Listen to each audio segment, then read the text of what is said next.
रानू मंडल को एक जगह फिर से गाते हुए देखा गया। फिर लोगों ने उनसे सवाल पूछा कि वो इतने दिन कहाँ थीं, तो उनका जवाब सुन के लोग शॉक्ड रह गए। तो रानू मंडल जी मार्केट में मिल गई हैं और इनके फैंस हैं ये। दादा कौन सा गाना इनसे सुनोगे? तेरी मेरी थोड़ा सा सुना दो इधर देख के दीदी, थोड़ा सा।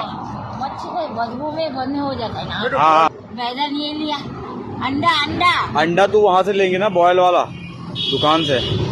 तेरी मेरी तुमसे ही है, आय है। दिल की लगी तुमसे ही है, ये जिंदगी तुमसे ही है, मेरा जहां तुमसे ही है, दीवानगी जाने दिल जाने तू और जाने खुदा, जीना मेरा मुश्किल है होके तुमसे जुदा, तेरी मेरी तेरी मेरी तेरी मेरी कहानी।